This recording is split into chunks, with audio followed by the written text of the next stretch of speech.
नीटची पुनर्परीक्षा 21 जूनला होणार आहे। एनटीएकडून नवीन तारीख जाहीर। 3 मे रोजी झालेली परीक्षा पेपर फुटीच्या घटनांमुळे रद्द झाली होती।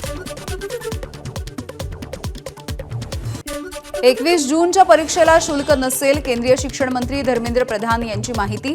तर 3 मेच्या परीक्षेचं शुल्क परत देणार असून विद्यार्थ्यांना केंद्रावरती जाण्यासाठी जी मदत लागेल ती करू, केंद्रीय शिक्षण मंत्र्यांचं आश्वासन।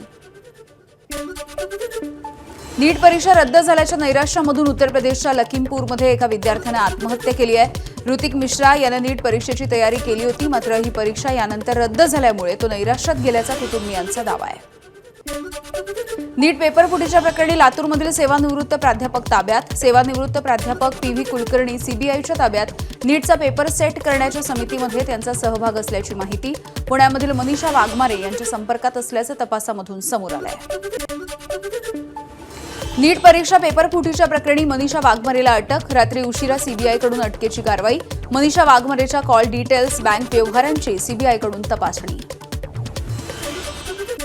एका वर्षामध्ये 5 लाख घरं बांधण्याचा ग्रामविकास मंत्र्यांचा रेकॉर्ड। मुख्यमंत्री देवेंद्र फडणवीस यांच्याकडून ग्रामविकास मंत्री जयकुमार गोरेंचं कौतुक। आजपासून राज्यामध्ये 12 रुपये 35 पैशानं केंद्राकडून कांद्याची खरेदी केली जाणार आहे। मुख्यमंत्री फडणवीसांची माहिती।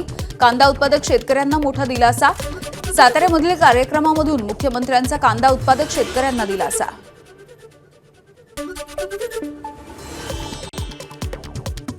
आजपासून महाराष्ट्रामध्ये शिवराज सिंग चौहान साहेबांच्या नेतृत्वात, माननीय मोदीजींच्या नेतृत्वात 12 रुपये 35 पैशाने कांद्याची खरेदी सुरू होते। माझ्या कांदा उत्पादक शेतकऱ्याला देखील एक मोठा दिलासा या माध्यमातून या ठिकाणी प्राप्त होणार आहे। येत्या आठवड्यामध्ये साखर कारखान्याच्या संदर्भात केंद्र सरकारसोबत बैठक घेतली जाणार आहे। मुख्यमंत्री फडणवीसांनी ही माहिती दिली आहे। तर साखर कारखान्यांवरचं संकट दूर करू, मुख्यमंत्र्यांची ग्वाही।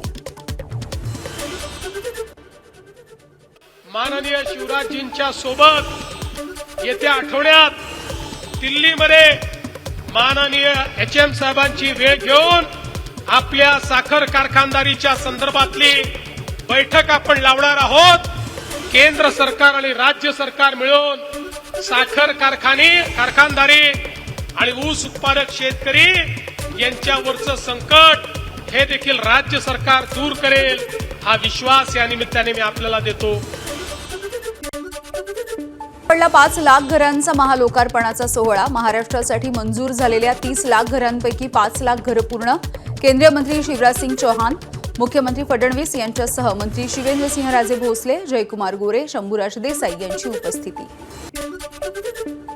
कांद्याला किमान 2000 रुपये प्रति क्विंटलचा हमीभाव जाहीर करावा। तर सध्याच्या नुकसानीची भरपाई म्हणून प्रति क्विंटल 1500 रुपयाचं अनुदान दिलं जावं। शरद पवारांच्या राष्ट्रवादीच्या जयंत पाटील यांचं मुख्यमंत्र्यांना पत्र। धान पिकाच्या हमीभावामध्ये केवळ 72 रुपयांची वाढ झाली आहे। मागच्या 23 वर्षांमध्ये धानाच्या हमीभावामध्ये केवळ 1891 रुपयांची वाढ झाली।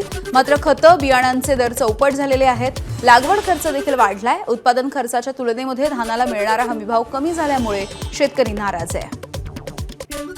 भंडारा आणि गोंदिया जिल्ह्यामधील शेतकरी आणि प्रकल्पग्रस्तांचं वैनगंगा नदीमध्ये जलसमाधी आंदोलन। काँग्रेसचे नेते नाना पटोले, खासदार प्रशांत पडोळे आंदोलनाच्या ठिकाणी उपस्थित।